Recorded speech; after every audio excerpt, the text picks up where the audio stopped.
I combine these two lessons, what we generally do as number 8 and number 9, which is the application of the remedy and the effects of the remedy, into one lesson. I'm sure you could stretch it out, and I know that I have in decades past done that, but I feel that it's easy enough to do it in one session, and we have about an hour left.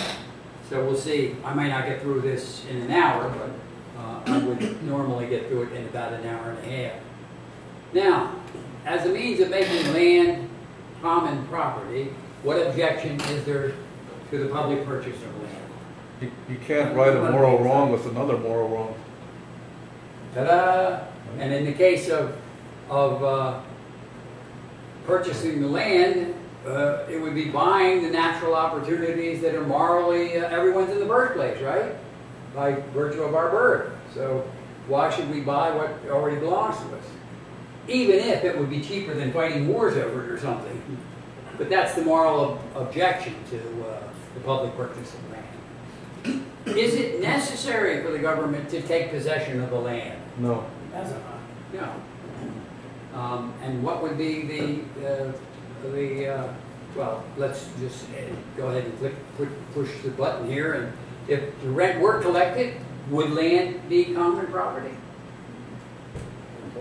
No, not really. The rent would be.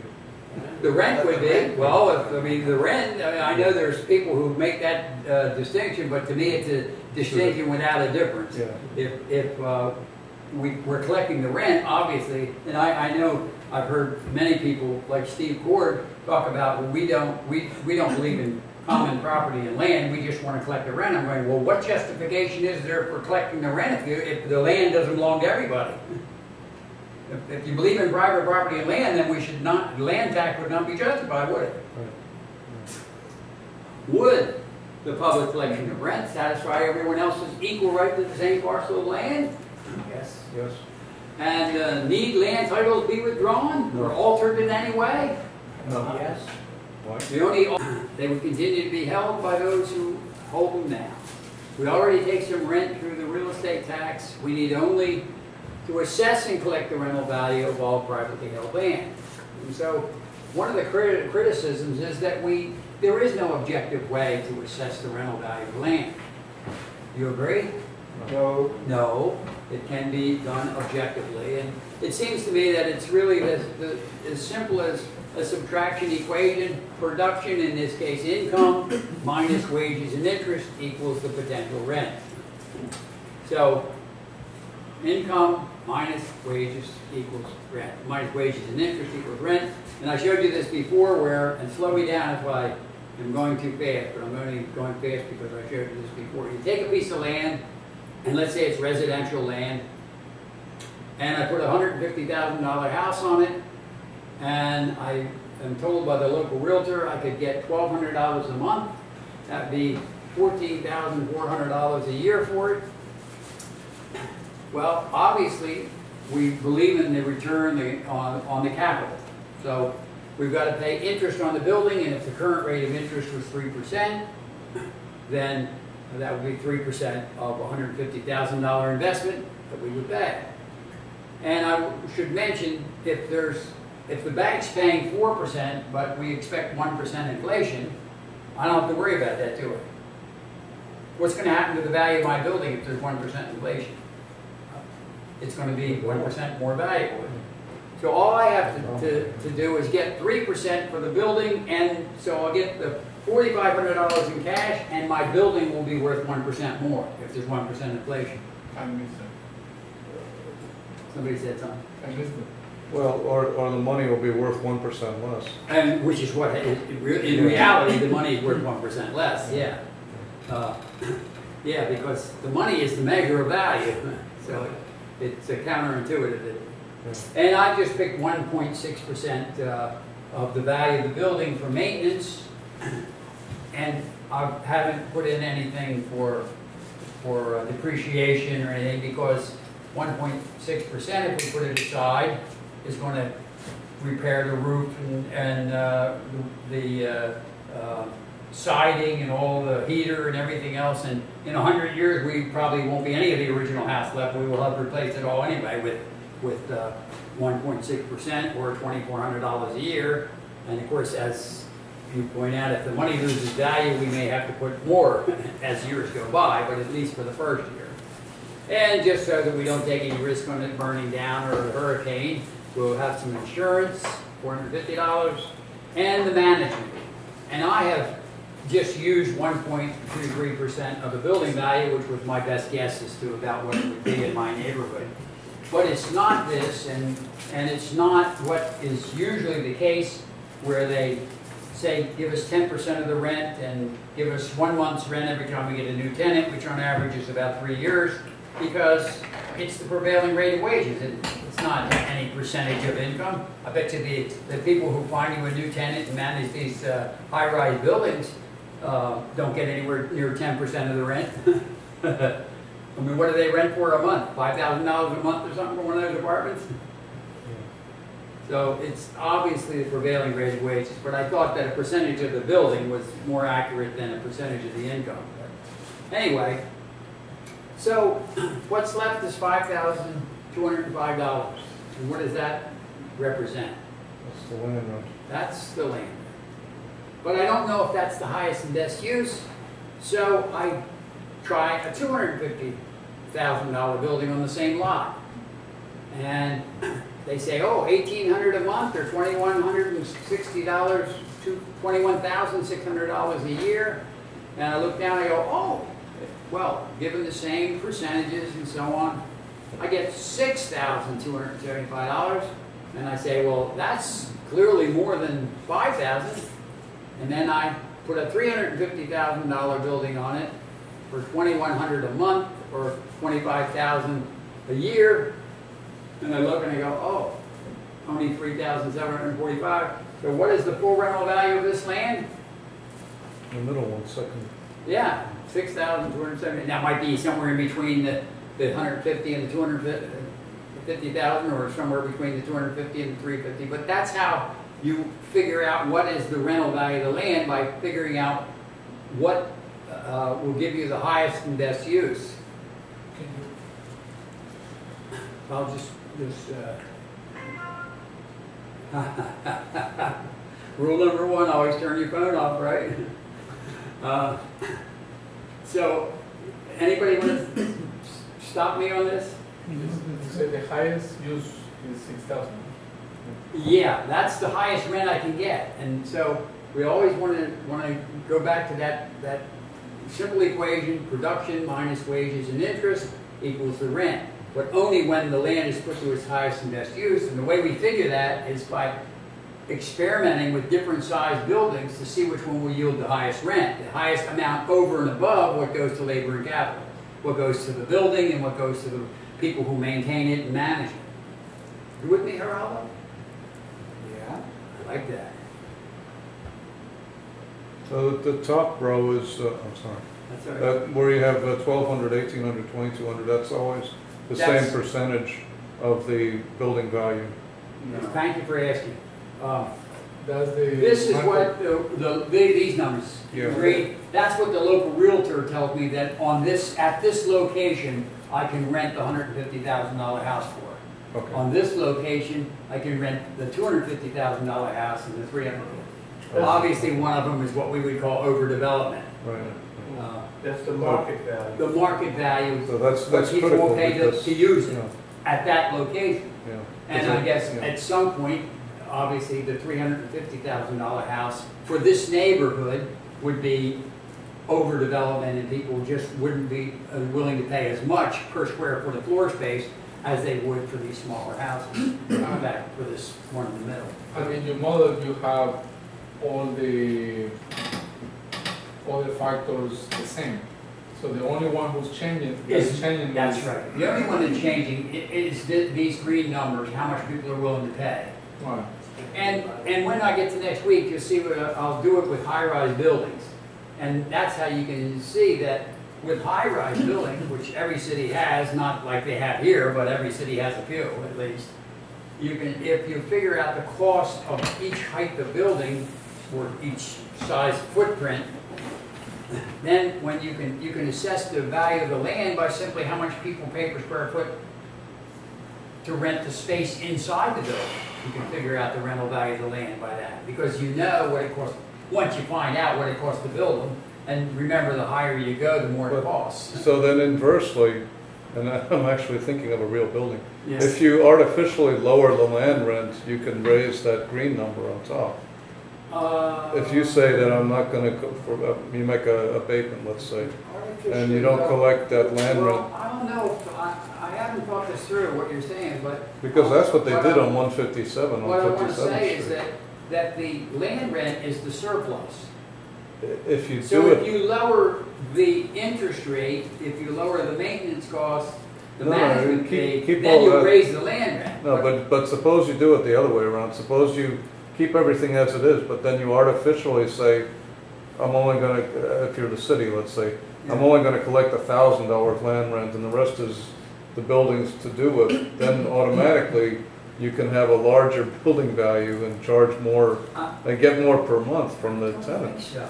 Because the But I can tenant see is paying $2,200 a month plus the land rent. I don't think that's No, true. tenants But, pay 2,200 per but month. one thing for sure, and this may be what you're really saying today, if you can lower the tax on the building, Yeah, whoa. up it yeah, goes. that's what I'm saying. That is what I thought Yeah. maybe that was it. And I'll show you that next week. Yeah, because that's how 157 got a 94% abatement, and it became the highest building in the city, yeah. In the city, higher, is the Empire State Building?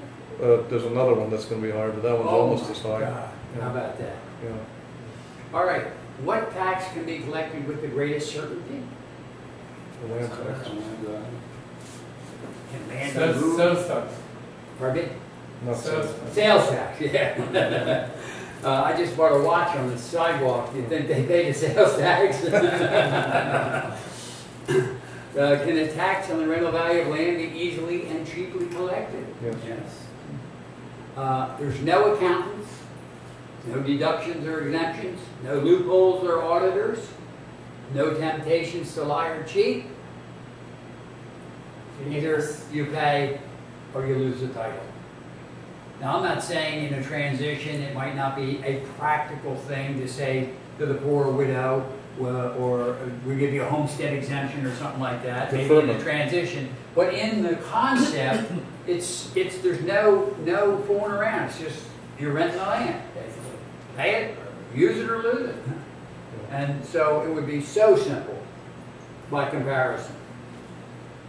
Now, I would suggest that maps might be the best method of keeping the assessors honest, because I'm sure even with a land tax, they wouldn't assess everything accurately every year, single year, even though we might try that. But if they've got a map and you can look at everybody else's land value on that map, what they were assessed for, what they're paying every year, I mean, people know that 55th and 5th Avenue is a lot better than 50 blocks south. And if they could see the land value assessments. Whereas when we're talking about building assessments, you'd have to go and inspect the building. Oh, no wonder it's valued at so low it's ready to fall down. Income, that's a personal matter, isn't it? So you and the IRS know how much you earn, and it's not public knowledge. But land values are public knowledge because the land is a common asset.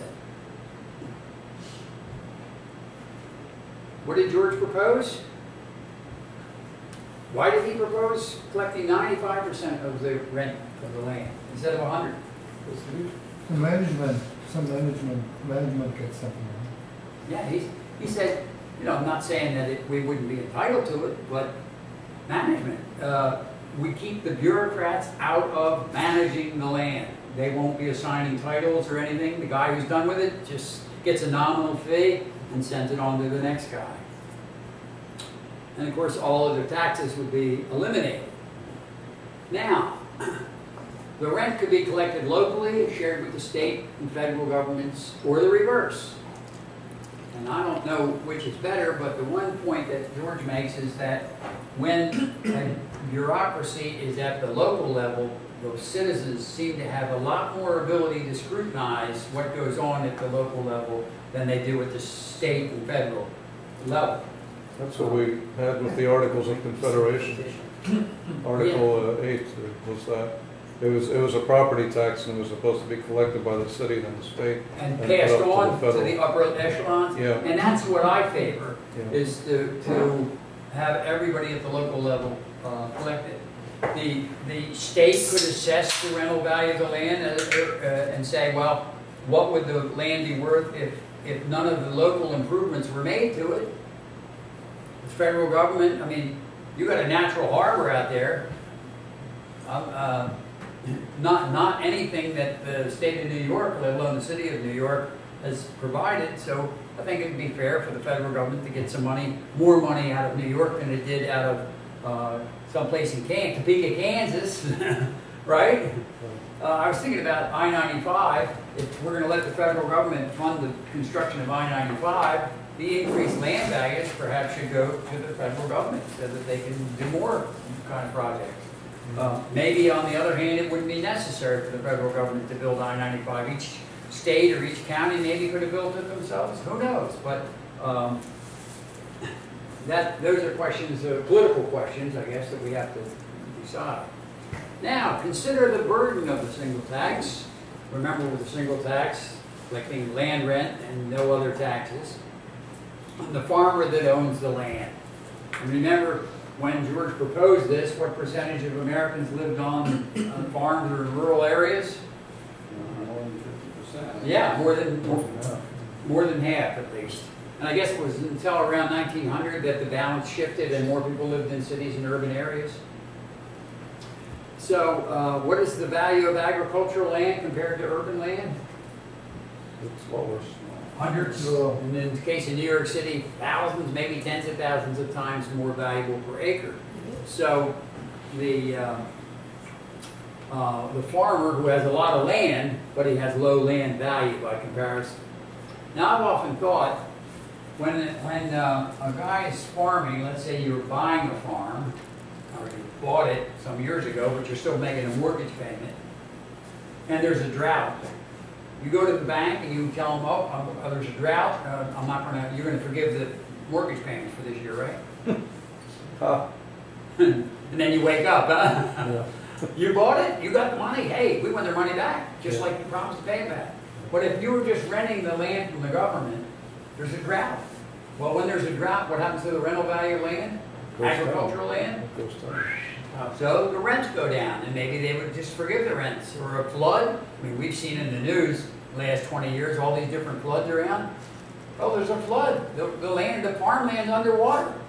No rent collected. Stop. And then when the land becomes fertile again and potentially productive, that's when the rents come up. But you can't have that when you're buying the land with a mortgage. So to me, it's really a great thing. The farmer that leases land from somebody else, are they already paying the rent? Sure. Yeah. So would there be any difference? No. No. Except that maybe the value of that land would go down as people stopped hoarding it. Already paying rent. The absentee farm owner, what about him? He Well, has to produce. What he pays for the land, what does he have to do with what he is paid for the land? He lives, well, in the old days they said a lot of these landowners lived in New York, didn't they? Or London or Paris maybe. He's just collecting rent. So what the tenant pays him, what does he have to do with it? To turn it over to Turn it over to the government. But then, what about what he's paying for the buildings? That's what he gets to keep, doesn't he? If there are buildings and other improvements, or if he has machinery that he lets the tenant use, well, then whatever he pays you for that's yours. But if you don't have any machinery and you don't have any buildings on this land you're renting out, would there be any point in owning it? You're not the one that's using it? No. So absentee landowners would be gone unless they have buildings, improvements, and so on.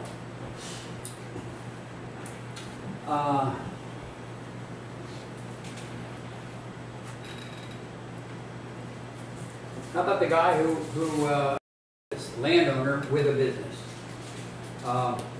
He gets to keep his improvements. No taxes on his improvements, no taxes on his sales, no taxes on his income. Business owners and retailers that do not own their land or buildings, well, how would their situation change? Just be relieved of. They were paying rent before, they're still paying rent. Amen. Perfect answer. No problem. Their situation hasn't changed, except that the return on their labor and capital will go up because the margin will come back, and the rent for the land will go down. And people who want to start a business, will they have to pay anything to buy land? It'd be cheaper, yeah. The cheaper, yeah. Or in fact, if they want to buy, they won't have to buy because it'll be free. They're just renting it, so on. And no speculative price, let alone, or I should say, no speculative price.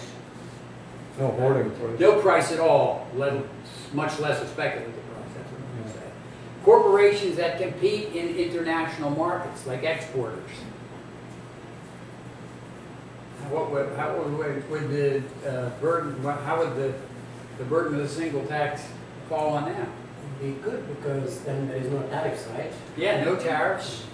And in fact, no sales taxes, no value-added taxes, which add to the cost of production, no income taxes on the workers, which when the workers pay taxes on their wages, they have to pay higher wages in order to well, I guess in order for the least productive workers to make it, and the skilled workers so that they still have the incentive. So the higher you tax the skilled workers, which is who we basically tax in the income tax, the more you got to pay them to compensate for the taxes. Now, it's true, I was thinking about this when I was rehearsing this a little bit. The higher wages will add to the cost of production because the margin reasserts itself and wages go up. But then higher paid wages are going to be more efficient workers, aren't they? Yeah. How does the taxation of commodities affect their price? Like a sales tax, how does that affect prices? It's Up. go down. The It price increases goes the down. cost of production and therefore raises the price. Does a tax on the rental value of land increase the rental value of land? And this, of course, is what everybody thinks before they understand the law of rent. But obviously, land has no cost of production, so it can't increase the cost of producing land and therefore raise its price. Land is a monopoly value. Whatever advantage owning it gives you is what it's worth. So it has no cost of production. The rental value of land equals the benefits that are conferred, and the tax does not increase the benefits. Therefore, it does not increase the value of land. And I think that most people who have never heard this before and have not gone through the logic would be inclined to think, well, anything you tax is going to increase in value. But not so. And just as an aside, if you think of this next week, when you take a building, well, let's take the bricks and mortar and so on. If you tax them, they go up in value then, because it costs more to produce them. But if you take the real estate tax on buildings, which have been set on top of a piece of land, all those taxes that are on the building don't actually increase the value of the building so much as they decrease the value of the land that they're setting on. Food for thought. Does the tax on the value of land add to the price of things produced on the land? No. It simply taxes what would otherwise go to the owners of land. Now, international corporations, how would it affect, I'm trying to think of some of these. British Petroleum, there's a country that probably has its operations all over the world. First of all, why do they love sales taxes? I don't know what percentage of businesses now are international corporations, but I bet it's a pretty big and growing portion of everything we buy comes from international corporations. And the advocates of the sales tax, why do they like that so much? That can be passed on. Yeah. up to a point, can. But I would say the reason they like the sales tax is because an oil company pumps the oil out of Saudi Arabia, sends it to the Caribbean, they transfer it from ship to ship and pretend like they bought it from their own company. They send it to New Jersey and have it refined, and they sell it to the gas station, and they say, we didn't make any profit, so why would we pay an income tax? We had no income from this oil. Well, what do you mean you had no income? Well, we paid, twice the market rate in Saudi Arabia for that petroleum that came out of the ground. You did? Oh yeah, well, we did. So we don't have any profit. We made profit in Saudi Arabia where we own the oil well, but that's not taxable in the United States. I'm exaggerating here. But that's why I think they love sales taxes, because they say, look, I don't care where you make profit. We're taking our cut of this gas. But with the single tax, each country says, you're monopolizing the land that the refinery is on, and that's what we want. We want our I don't care about the rest of it, and there's no way to get out of paying the tax. No more, no less. Now, under the single tax, could factories shut down and lay off their workers if they weren't allowed to pollute? And in my lifetime, and I bet that you've seen this too, especially in the 70s, they started a lot of anti-pollution legislation. And what did factories do? Oh, we can't make a profit. We can't, look. And you local people, you want to make everything. You worried about a little pollution? Well, let me see how you like being unemployed, because we're shutting this factory down. They did it numerous times throughout America.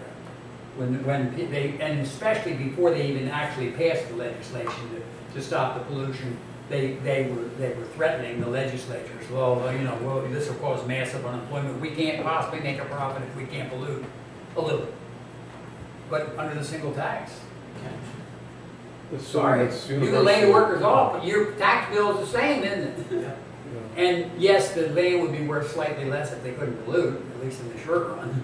But whatever it's worth, you got to pay it, or else. So you lay off the workers, you have nothing to pay with. Pretty good idea. But it only works if it's universally applied. Because remember, the Republican strategy in the 70s was to basically ship everything, all the factories to China. Oh, right, and better not be careful when you say but.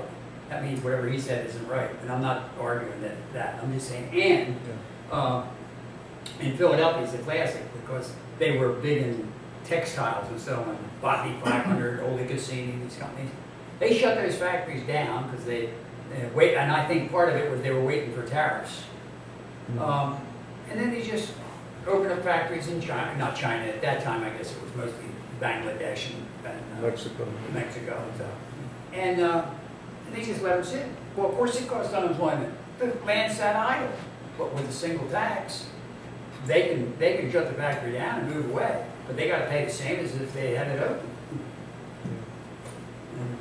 Or sell it to somebody else. Sell it to somebody else, yeah. And sell the building, because if we had the full single tax, the land would have no value. So they'd still have to be paying just as much. So they would drop it like a hot potato, see what they could get for the building and get the hell out of there. I remember a few years ago, the little General Motors plant in Wilmington, near where I live, General Motors was trying to decide which one of these factories they were going to close because they had too many factories. Oh, of course, a few letters to the editor, gee, why don't you shift to a land value tax, and then they'll find out that it saved them no money to shut this factory down. They still got to pay the taxes. But they did shut it down. And then they didn't have to pay any taxes. Now, homeowners. There's no doubt their land value tax goes up, but then all other taxes are forgiven. And basically we're saying it's like going to the grocery store. We see a pound of potatoes, a couple of carrots, a few hamburgers, a dozen eggs, and you pay for what you get. Nothing more, nothing less, right? Well, why shouldn't our tax system be pay for what you get and nothing more? And what is it that measures the value of residential land? Proximity to jobs and shopping, recreation, how far is it to the freeway? If it's too close and you can hear them, it takes value off. If it's just far enough away that you can't smell it or hear it, it adds a lot of value, right? You can get to work in 10 minutes instead of 25. Quality of free public education. Is it a good school district? Is it a bad school district? Is it safe? Is it clean? Is there a sense of community? People want to live in places where there's a sense of community. Now, if you're selling your house, you can sell the house itself for the full value, whatever it would cost to reproduce it, minus the wear and tear. But would the land have any selling price? I would have no selling price. No selling price. So you're selling the house. But then you turn around and you go, you decided to get rid of this job and take another job, 2 states away. So now you're selling one house, you're buying another one. Do you have to purchase the land? No. No, so you didn't sell the land you had, you don't purchase the land you get. Perfect. You sell the house, you buy another house. And so the difference from one house to another of the same size is, there isn't any difference, is it? It's the location that creates the value. That's what Scott was talking about earlier. I noticed you very carefully just let that slide. All right, so the selling price of land. And let's say that this land is worth $110 a square foot. The taxes are now $10, and the unearned income would be $100.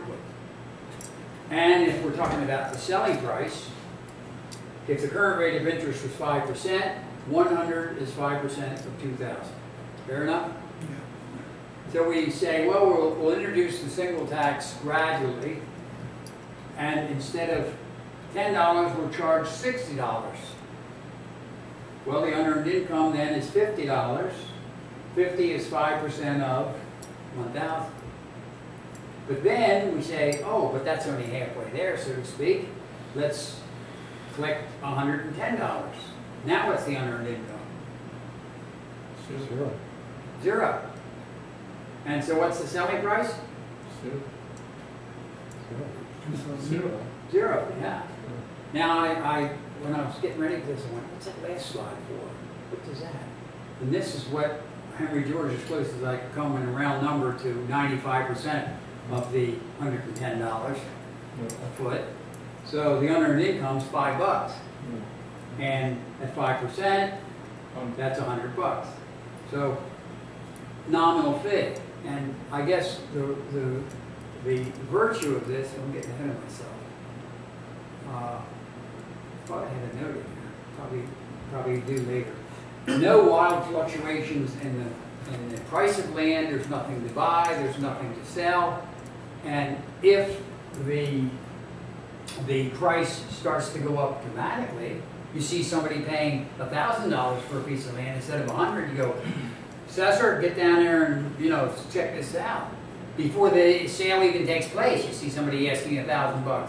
Whoa, let's check this out. And then he comes, reassesses. The guy goes, oh, forget that. Okay, I'll take 100. Now, you're taking away the incentive of progressing my self-interest, because getting paid salary or producing computers, I would not make that much as The land. I can gain with the land. So you're taking away my incentive. So now I better stay like easy going. Well, your incentive would be to actually produce something. You will Well, challenge. I was able to get that piece of land and get my incentive in 10 years. You have And to if find you real didn't work. want to produce anything, you'd be well advised to get rid of it because it's going to start costing you money. Right? So what would be my incentive? Your incentive would be that if you don't give it to somebody else, you're going to have to pay anyway. Just same as if you actually produce something on it. So your incentive will be to either use the land productively or to let someone else use it. So And if it's residential land, to live there and build a nice house, or give it to someone who will. But you're going to pay the same whether you build a nice house or you don't build any house. If you pitch a tent, it's still the same. Yeah, somebody said is we would take away the incentive of the innovations in the society. For what? Yeah, I've heard it too. I've heard it. That's a good point. They say, well, where's the creative nature? You're going to take it away. I'm going, yeah, we're going to take the No, they have to produce. incentive to speculate on everybody else's That's not innovations, right? It's not creative, it's ordered. From what types of land would the largest revenues come? Urban land. Yeah, I've often thought, what would be more valuable? And I thought of this when oil was really king before, I don't know what else. But most prolific oil well in Saudi Arabia or 55th and 5th Avenue. Although there's probably a location that's more valuable in New York. What would it be?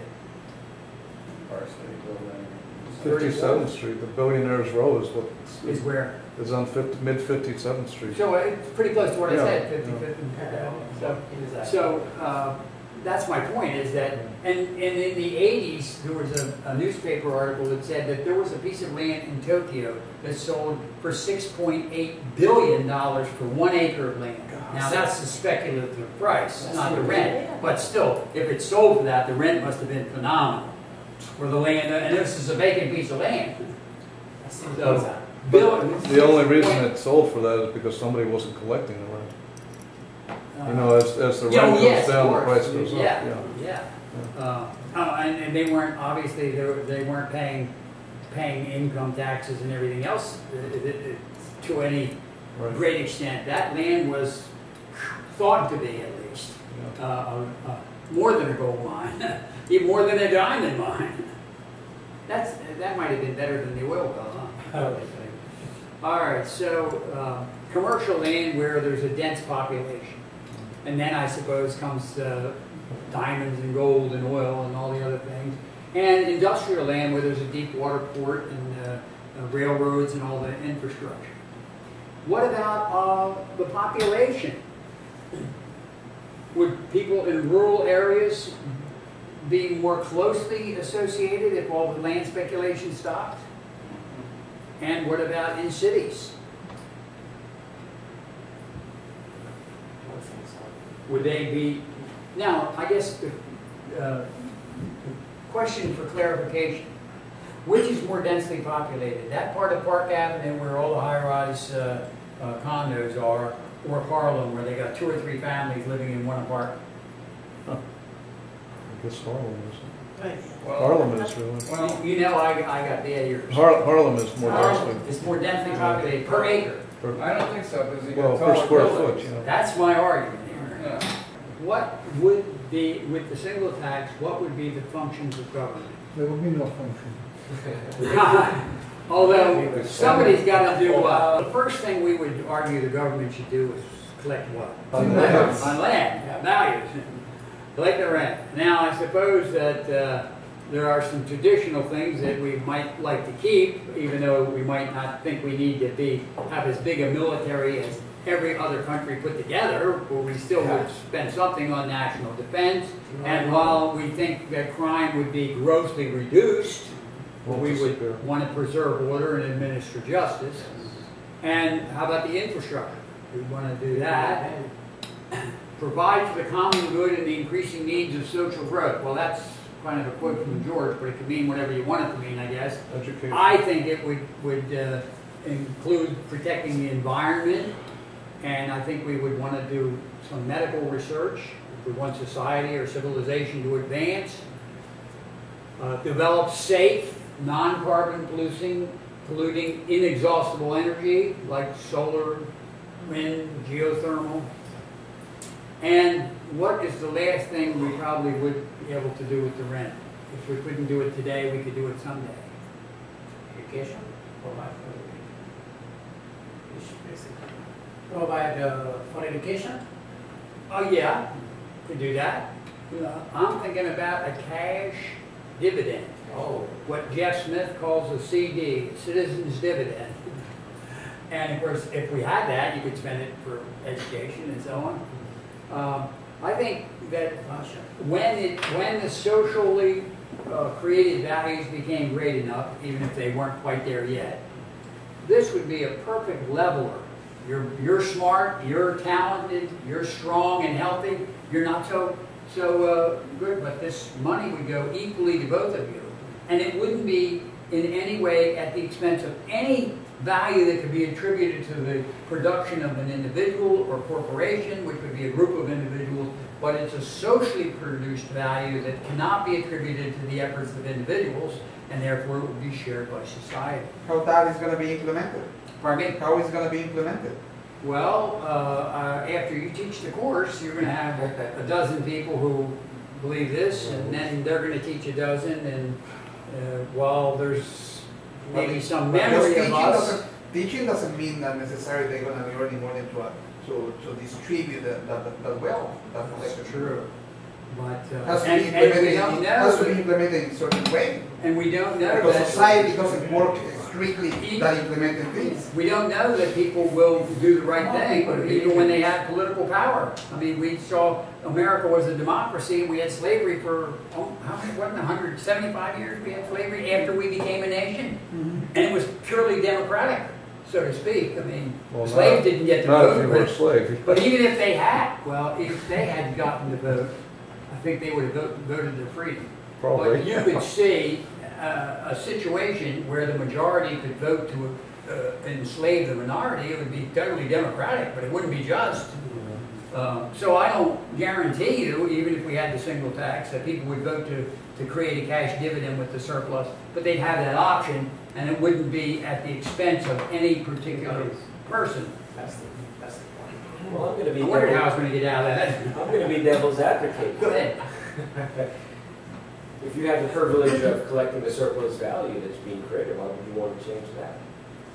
Why would you want to have? You wouldn't, but wouldn't the majority of us who wanted the cash dividend outnumber you? Hopefully, if we had enough education, they would outnumber you and say, you are not entitled.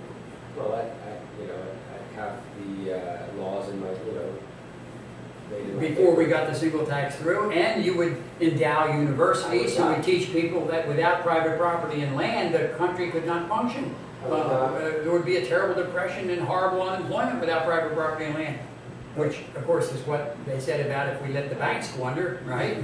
Something that could be eliminated if the single tax were implemented. What's the first one? The IRS. The IRS, amen, yeah. And I guess we could add to the IRS all the sales tax administrations on the state level and the state income tax administration. How about subsidies to farmers? Can we eliminate that? No more subsidies for farming and manufacturing? Absolutely not.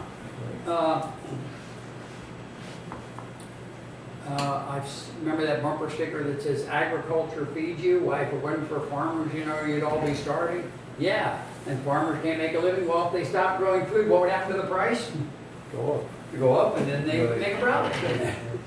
How about monetary policy to create jobs? Wouldn't be We necessary. could eliminate that, couldn't we? Most welfare and prisons would be a thing of the past. If everybody had a job and looked like they had an opportunity and they invested in success, they probably wouldn't be carjacking. Might be a few. Not. There's probably always going to be mentally ill, but criminally insane. But Half of them we are in there for could drug be pretty use. sure that crime would go way down. And I think a lot of military spending that is invested to protect U.S. and I guess even companies that pretend to be U.S. corporations who have investments in other countries. I mean, why did the CIA overthrow the government of Iran in 1953? Was that because they nationalized the oil? Yeah, oil that belonged to, well, I would think the Iranian people, but British Petroleum didn't think so. Or what was it, Aramco?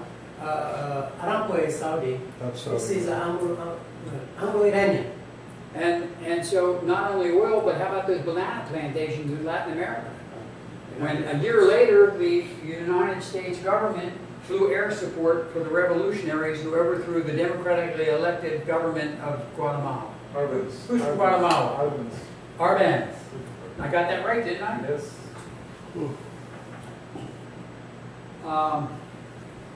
200,000 And there people. certainly would be no bailouts and no stimulants, 200,000. stimulus packages. No depressions. No depressions. Nor depressions, right? Now, I say here is one of the, can you stay a few more minutes? Yeah, sure. Yeah, thanks. Does anybody have to go? Because I see it's 9 o'clock. And if we didn't have next week to be that final thing, I would just stop and so on. But it's only a few more minutes. I think this is a really big selling point for the single tax. Conservatives want small government. Liberals want big government to compensate for our inequitable distribution of wealth and power, right? I mean, they don't want bigger government just because they like big government, but they feel that we need big government, right? But none of them have any plan to say exactly how big government should be, do they? Less government is better. Less welfare is better, but they don't have a specific. We have a specific. The value of land represents what is socially created. Governments represent the citizens, and governments or therefore indirectly the citizens are entitled to share the socially created values. Full stop. Everything that can be attributed to the efforts of individuals and groups of individuals, which we now call corporations, are entitled to it. That's limited government. So services will be privatized. Services Should be private. Yeah. Private service. Anything that is not in its nature a monopoly, which is what, well, I'll get back to that. Okay, so the effect upon production. Workers and capital go to better land, greater divisions of labor, economies of scale, economies in transportation and infrastructure, economy in the cost of public services because people are now much more closely connected because the speculation, idle land held for speculation is now fully in use. And we have full employment because now there's enough land used. So not only is everybody working, but we've taken people from less productive land and moved them to more productive land, both labor and capital. And one of the questions that comes right out of the book is, what about the total amount of land, what they call the aggregate rent of a community? Now, because we got two dynamics going on here. One is the distribution of wealth, because now there's free land, wages and interest go up, and as wages and interest go up, rent goes down. But we also have an increase in productivity.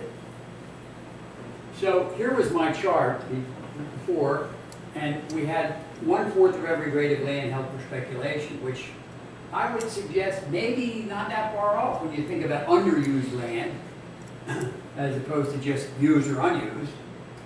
And that pushed labor and capital to less productive land.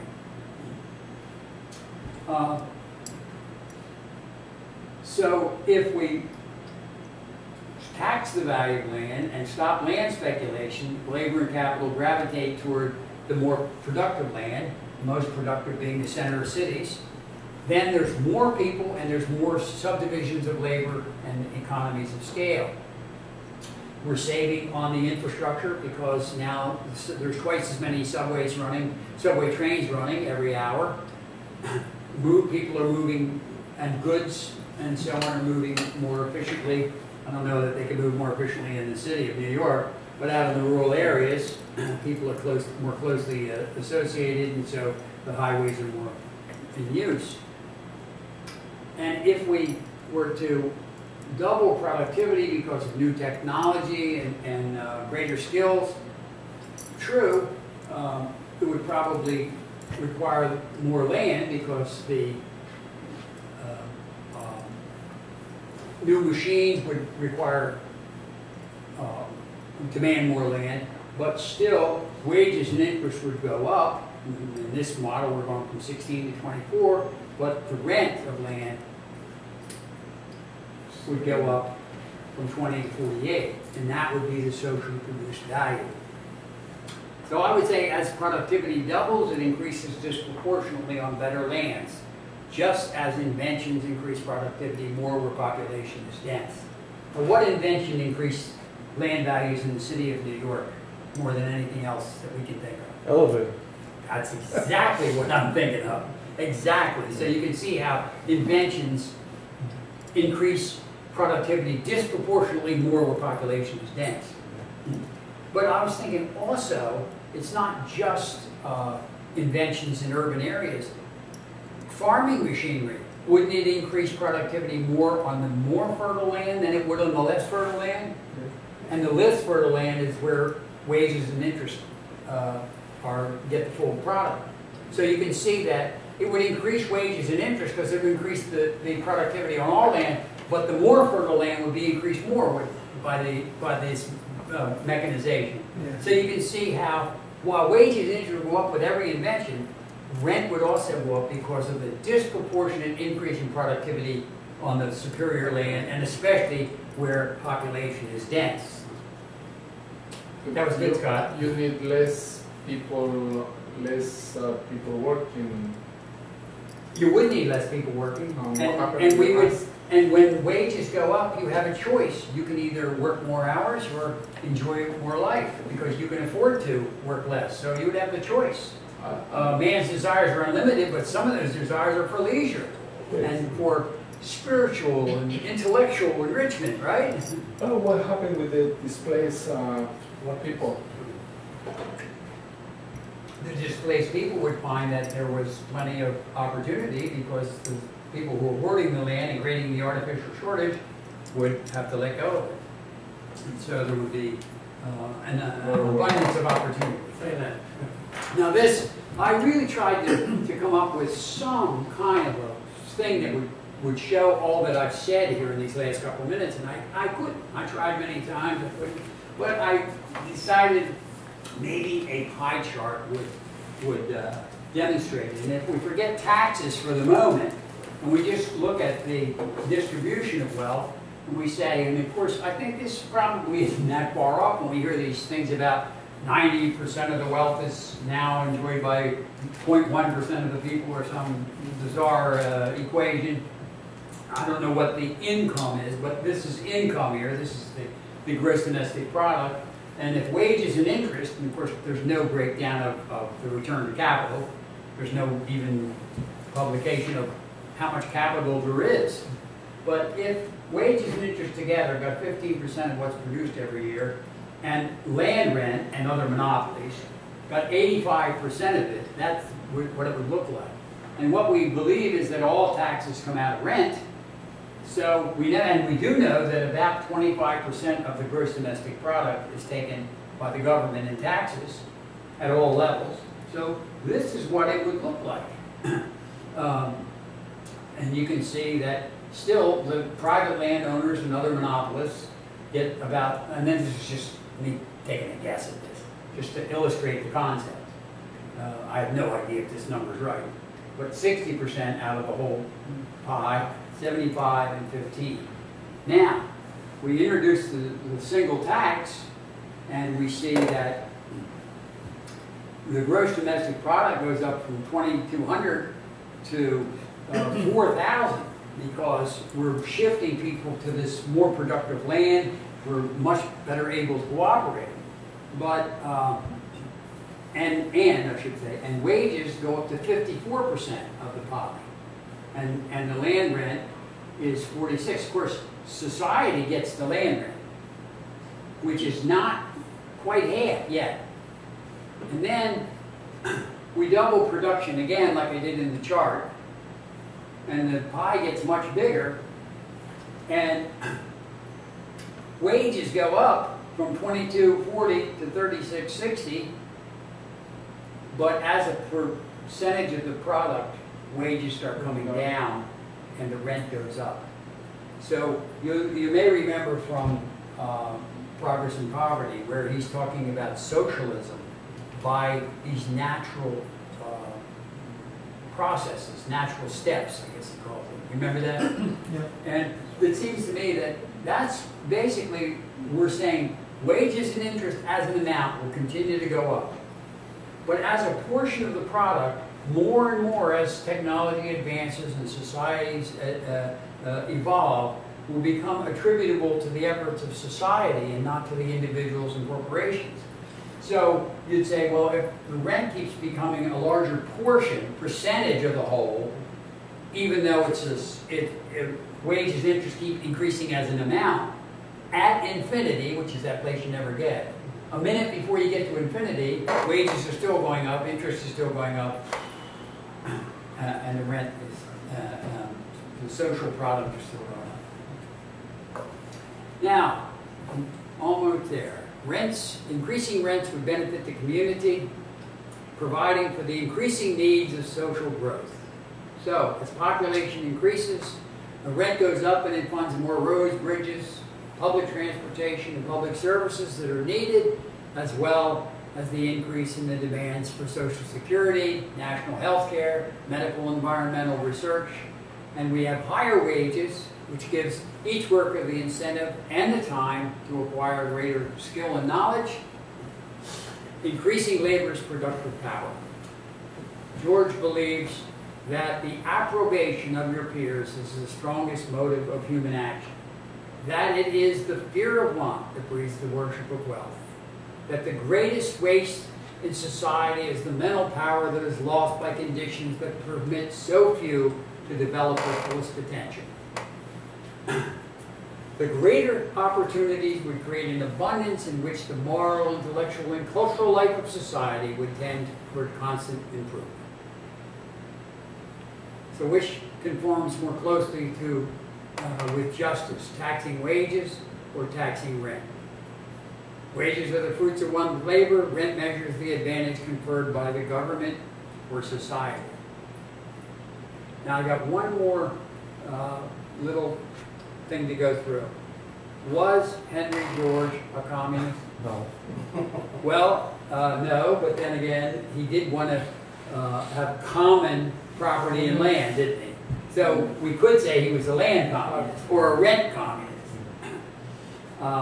Was he a socialist? Except that he did want to socialize those businesses which are in their nature monopolies, in which there cannot reasonably be competition, like the roads and tracks, not the trains, but the tracks, the wires and pipes that go along them, and there may be a few other natural monopolies. Was he a capitalist? Absolutely. Privately owned capital and no taxes on capital, right? So he was definitely a capitalist. Was he a libertarian? No. He believed in freedom, free markets, and in fact, wasn't the value of land to be determined by the free market? Yes. I say, you're absolutely at liberty to do and live your life as you please, as long as you don't interfere with other people's freedom. And he said, own as much land as you can. And own as much land as you want to. Yeah. But pay for it. Yes. And I have a feeling you're going to want a lot less. No limit. And was he an individualist? Yes. Yes. Yeah, anybody can go to the free land and live as an individualist as long as they don't degrade the land for future generations. What was it Thomas Jefferson said? Usufruct, the land belongs to the living. Thank you very much.